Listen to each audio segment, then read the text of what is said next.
ಕಾಂತಾರ ಸಿನಿಮಾದಲ್ಲಿ ಮಹಿಳೆಗೆ ಕಿರುಕುಳ ಕೊಟ್ಟಿದ್ರ ರಿಷಬ್ ಶೆಟ್ಟಿ. ಕಾಂತಾರ ಸಿನಿಮಾಗೆ ರಾಷ್ಟ್ರ ಪ್ರಶಸ್ತಿ ಕೊಟ್ಟಿದ್ದು ದುರಂತವಂತೆ. ಕಾಂತಾರ ಸಿನಿಮಾದಲ್ಲಿ ಮಹಿಳೆಗೆ ಕಿರುಕುಳ ಕೊಟ್ಟಿದ್ರ ರಿಷಬ್ ಶೆಟ್ಟಿ. ಕಾಂತಾರ ಸಿನಿಮಾಗೆ ರಾಷ್ಟ್ರ ಪ್ರಶಸ್ತಿ ಕೊಟ್ಟಿದ್ದು ದುರಂತವಂತೆ.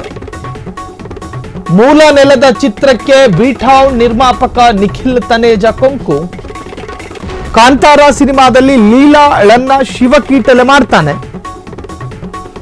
ನಾಯಕಿಯ ಸೊಂಟ ಗಿಲ್ಲೋದನ್ನೇ ಕಿರುಕುಳ ಎಂದ ನಿಖಿಲ್ ತನೇಜಾ. ಇದು ಮಹಿಳೆಗೆ ಕಿರುಕುಳ ಅಲ್ಲದೆ ಮತ್ತೇನು ಎಂದು ನಿಖಿಲ್ ಪ್ರಶ್ನೆ. ಇಂತಹ ಚಿತ್ರಕ್ಕೆ ರಾಷ್ಟ್ರ ಪ್ರಶಸ್ತಿ ಕೊಟ್ಟಿದ್ದು ವಿಪರ್ಯಾಸ ಎಂದು ಟೀಕೆ. ಅನಿಮಲ್ ಚಿತ್ರದಲ್ಲೂ ನಾಯಕ ಹುಚ್ಚಾಟ ಮೆರೆದಿದ್ದಾರೆ ಎಂದ ನಿಖಿಲ್. ಅನಿಮಲ್ ಸಿನಿಮಾದಲ್ಲಿ ಮಹಿಳೆಯರನ್ನ ಕೆಟ್ಟದಾಗಿ ತೋರಿಸಲಾಗಿದೆ. ಹಿಟ್ಟಾದ ದಕ್ಷಿಣ ಭಾರತದ ಚಿತ್ರಗಳ ಬಗ್ಗೆ ಬಾಲಿವುಡ್ ಕೊಂಕು. ನಿಖಿಲ್ ತನೇಜಾ ಟೀಕೆಗಳಿಗೆ ನೆಟ್ಟಿಗರಿಂದ ಸಖತ್ ಕೌಂಟರ್. ಪಠಾಣ್ ಜವಾನ್ ಸಿನಿಮಾದಲ್ಲೂ ಹಿಂಸೆ ಇಲ್ವಾ ಎಂದು ಪ್ರಶ್ನೆ.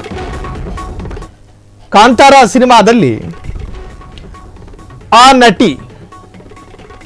ನಟಿಯನ್ನ ಆ ಸಿನಿಮಾದ ನಟ ಒಬ್ಬ ಸೊಂಟ ಗಿಲ್ಲುವಂತಹ ಒಂದು ದೃಶ್ಯ ಇದೆ. ಒಂದು ಪಾತ್ರಕ್ಕೆ ಜೀವ ತುಂಬಿ ಕೊಡೋದಕ್ಕೆ ಸೊಂಟ ಗಿಲ್ಲೋದು ಕಾರಣವಾಗುತ್ತೆ ಅನ್ನೋದಾದ್ರೆ ನಿರ್ಮಾಪಕ ಹಂಗೆ ಹೇಳಿರ್ತಾನೆ, ಡೈರೆಕ್ಟರ್ ನಿರ್ದೇಶಕ ಹಿಂಗಿಂಗ್ ಬರಬೇಕು ಹಿಂಗಿಂಗ್ ಹೋಗಬೇಕು ಅಂತ. ಸೊಂಟ ಗಿಂಟಬೇಕು ಅಂತ ಹೇಳಿ ನಿರ್ದೇಶಕ ಹೇಳಿದ ಮೇಲೆ ಇವ್ರು ಯಾರು? ಹಂಗೆ ಸೊಂಟ ಗಿಲ್ಲೋದನ್ನೇ ಮಹಿಳೆಯ ಮೇಲಿನ ಏನು ಲೈಂಗಿಕ ಕಿರುಕುಳ ಅನ್ನೋದಾದ್ರೆ ಎಷ್ಟು ರೇಪ್ ಪ್ರಕರಣಗಳಿದಾವೆ ಸಿನಿಮಾಗಳಲ್ಲಿ. ವಜ್ರಮುನಿಯವರು ನಟಿಸಿದ ಅದೆಷ್ಟು ಸಿನಿಮಾಗಳಿದಾವೆ, ಅದನ್ನೇನಂತೀರಿ? ಸೊ ಅನಿಮಲ್ ಚಿತ್ರದಲ್ಲೂ ಕೂಡ ಹೀರೋ ನ್ಯಾಷನಲ್ ಕ್ರಶ್ ಜೊತೆ ನಡೆದುಕೊಂಡಂತಹ ರೀತಿ ಅದು ಕೂಡ ಕಿರುಕುಳ ಅಲ್ವಾ? ಖಾನ್ಗಳ ಸಿನಿಮಾಗಳಲ್ಲಿ ಈ ತರಹದ್ದು ಸಾಕಷ್ಟುಗಳಿದಾವೆ, ಅದನ್ನೇನಂತ ಕರೀತೀರಿ ಅಂತ ಹೇಳಿ ಪ್ರಶ್ನೆ ಮಾಡಲಾಗ್ತಾ ಇದೆ. ಸೊ ಈ ವಿಚಾರದಲ್ಲಿ ಈಗ ಕಾಂತಾರ ಸಿನಿಮಾ ಸ್ವಲ್ಪ ಚರ್ಚೆಯಲ್ಲಿದೆ.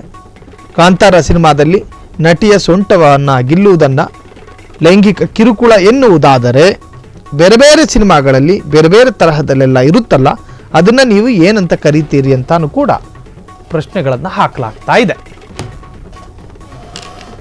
It's a very powerful film. 30 minutes, 40 minutes into the film, the lead character in the film sees the woman on screen that he likes or whatever and calls her out in a very derogatory way, and then immediately after that goes and pinches her belly button. I was like, what?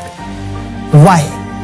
What is the requirement and need for this scene to be in this movie? And it happens 2-3 more times. The girl is just casual harassment that she's subjected to by the lead character, and that film has won a national award. I went to watch that film because of the reviews that I read, and no review pointed out that there is this level of just basic harassment where the woman turns around is uncomfortable. So it's not an expression of love, it is the fact that she's uncomfortable and she's just like, move away. A lot of hyper masculine cinema, no matter which industry it is, objectifies the woman in this way. And anytime I'm watching this in a theater, I immediately disassociate. I'm just like, now I can't appreciate other things in this film.